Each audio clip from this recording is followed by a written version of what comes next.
maka istilah kafir tidak boleh dihapus. Mengapa? Karena itu istilah yang baku di dalam agama. Sampai Allah menurunkan surat yang namanya surat Al-Kafirun, surat orang-orang kafir. Sampai ada suratnya. Mengapa ada surat tentang orang-orang kafir? Karena orang kafir ini sampai hari kiamat memang ada. Orang kafir ini selamanya ada, makanya ada surat.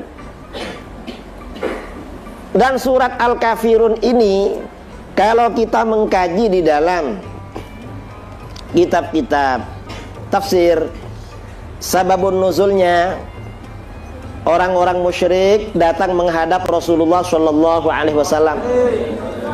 Lalu mereka mengajak damai. Kata orang-orang musyrik, Muhammad, gimana kalau kita kerjasama? Ya apa? Kalau kamu beribadah, kita datang ibadah bersama kamu. Tapi kalau kita beribadah, kamu datang juga. Daripada kita bertengkar, kerjasama aja. Lalu turun ayat, Qul ya ayyuhal kafirun. Katakan Muhammad, ya ayyuhal kafirun, wahai orang-orang kafir. Artinya apa? Orang kafir gak bisa kerjasama dalam persoalan ibadah. La a'budu ma ta'budun. Hai orang-orang kafir, aku gak akan menyembah apa-apa yang kamu sembah. Gak akan. Karenanya jangan diajak-ajak. Wala antum abiduna ma a'bud. Kalian juga tidak menyembah apa yang ku sembah. Wala ana abidum ma abattum. Aku juga tidak menyembah apa-apa yang kalian sembah. Wala antum abiduna ma a'bud. Dan kalian tidak menyembah apa yang aku sembah. Terakhir, lakum dinukum waliyadin. Bagimu agamamu. Artinya kamu urus agama kamu. Waliyadin, bagiku agamaku. Agamaku aku sendiri yang urus, gak usah urus. Nah ini orang yang mau menghilangkan istilah agama kafir, maunya membuat agama ketiga. Agama apa? Ya mungkin agama persatuan lah. Agama gaduh-gaduh. Islam campur dengan agama lain. Dan ini sudah terjadi di negara lain. Di India ada aliran namanya aliran Sikh. Agama Sikh. Sikh itu campuran antara Hindu dengan Islam. Jadinya agama baru. Orang Hindu gak mau, orang Islam gak mau juga. Ini. Nah surat Al-Kafirun ini penegasan bahwa orang kafir itu memang kafir. Gak bisa dikatakan gak kafir. Sudah ditegaskan.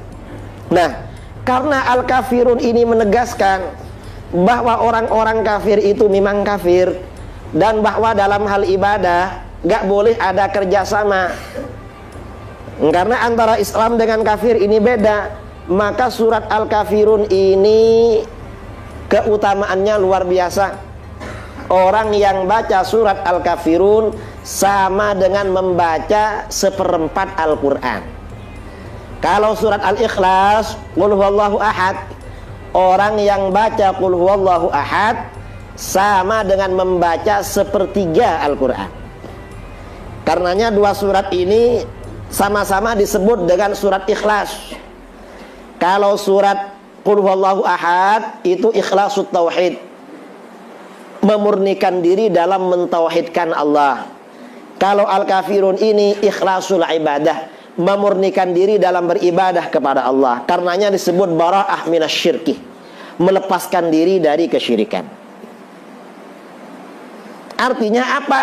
Mengakui bahwa orang kafir itu kafir termasuk bagian daripada ibadah, pahalanya besar. Karena surat Al-Kafirun ini surat yang penting, mengakui bahwa orang kafir itu kafir, fadilahnya besar. Maka dalam momen-momen penting surat Al-Kafirun ini dianjurkan dibaca.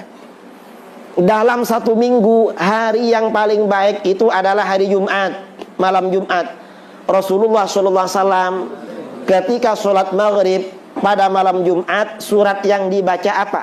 Rakaat pertama Al-Kafirun, yang kedua adalah Al-Ikhlas. Artinya apa? Pada malam-malam yang utama, seorang muslim itu dianjurkan untuk menegaskan di dalam dirinya bahwa orang kafir itu kafir.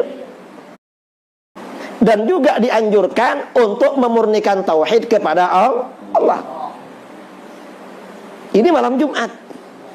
Kemudian di antara sholat rawatib, sholat sunnah rawatib. Sholat sunnah rawatib ini yang paling afdol adalah qabliyah subuh. Sampai-sampai disabdakan oleh baginda Rasulullah Shallallahu Alaihi Wasallam, "Rok'atal fajri khairum minad dunya wa ma fiha." 2 rakaat fajar, 2 rakaat sebelum subuh lebih baik daripada dunia dan seisinya. Artinya apa? Seandainya sampean dikasih dunia dan seisinya, misalnya laki-laki, dunia ini isinya ada uang, ada mobil mewah, ada rumah megah ya.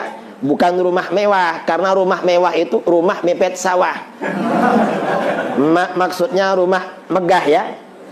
Di dunia ini ada mobil mewah, ada rumah megah, ada emas permata. Bagi laki-laki banyak perempuan cantik dikasihkan pada sampian, dibandingkan sholat sunnah 2 rakaat sebelum subuh, masih lebih baik ini.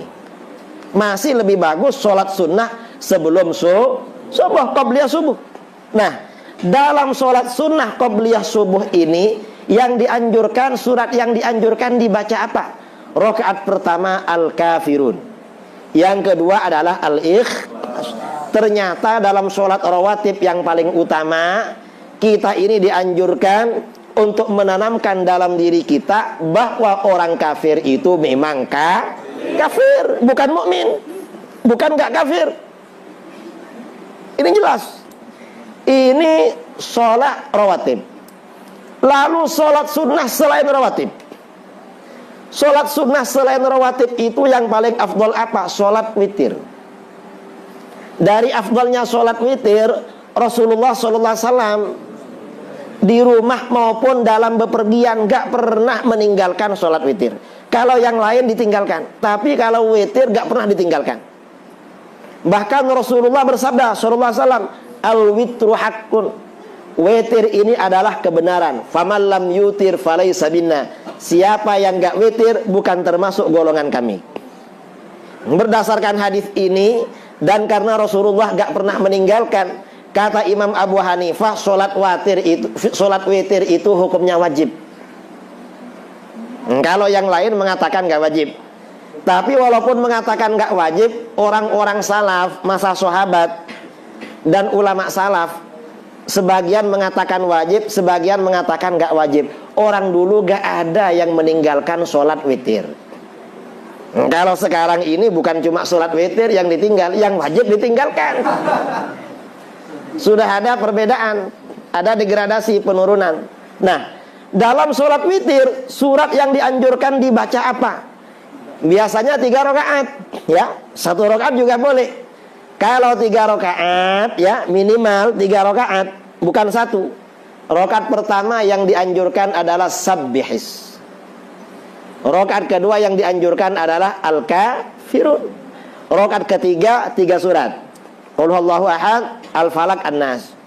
Nah, ini artinya apa? Dalam sholat yang paling afdal, sholat sunnah yang paling utama, sholat malam, yang dianjurkan dibaca di dalamnya adalah surat Al-Kafirun. Nah, ini artinya apa? Lagi-lagi dalam sholat yang paling penting, kita ini ditanamkan, kita ini dimotivasi, dianjurkan, menanamkan di dalam diri kita bahwa orang-orang kafir itu memang kafir. Itu yang kedua. Yang ketiga, yang keempat, sebelum tidur. Witir ini biasanya sholat bangun tidur. Atau kalau witirnya sebelum tidur, maka setelah bangun tidur sholat qabliyah subuh. Sebelum tidur, surat yang dianjurkan dibaca itu apa? Yang pertama Al-Kafirun. Mau tidur, sudah berbaring, Bismillahirrahmanirrahim. Bismillahirrahmanirrahim. Qul ya ayyuhal kafirun la a'budu ma ta'budun wa la antum 'abiduna ma a'bud. Baca Al-Kafirun. Lalu baca surat Al-Ikhlas, Qul huwallahu ahad. Mau tidur. Nah, ini artinya apa? Mau tidur baca Al-Kafirun. Artinya apa? Sebelum tidur kita ini dianjurkan agar ingat bahwa orang kafir memang kafir. Mau tidur ingat kalau orang kafir itu kafir. Bangun tidur ingat lagi Berarti orang kafir ini memang ada. Lalu dibilang nggak ada. Ini kan terlalu namanya. Masih kurang apa? Makanya di dalam hadis riwayat Imam Ad-Dailami, tanda-tanda munafik, ya. Sabda Rasulullah SAW, al-munafiq la yusallid duha. Orang munafik itu biasanya gak sholat duha. Mengapa? Orang munafik ini sholatnya yang fardu aja, karena ingin kelihatan orang. Kalau duha kan gak kelihatan orang. Karena sholat duha, sholat tahajud, sholat witir dianjurkan di rumah, gak kelihatan orang. Orang munafik ini melakukan sesuatu kalau kira-kira bernilai di mata orang. Karenanya orang munafik gak mau sholat duha, karena sembunyi-sembunyi. Kemudian wala yaqra'u qul ya ayyuhal kafirun. Orang munafik gak senang baca surat Al-Kafirun. Mengapa? Kalau dia baca Al-Kafirun berarti menghukum dirinya karena dia kafir. Itu yang pertama. Yang kedua, kalau dia baca surat Al-Kafirun, kedengaran kawan-kawannya yang kafir, dia gak senang. Mengapa? Dia gak ingin melukai perasaan orang-orang kafir dengan menyebut mereka kafir. Mengapa? Orang munafik ada kepentingan pada orang kafir. Ini tanda-tanda orang munafik. Memang gak ingin melukai perasaan orang kafir. Walaupun ini sangat prinsip di dalam agama. Kalau kita yang enggak lah, waktunya baca ya baca. Kalau memang orang di luar agama kita menurut kita kafir ya kafir, gak perlu dirubah-rubah. Karena itu adalah prinsip.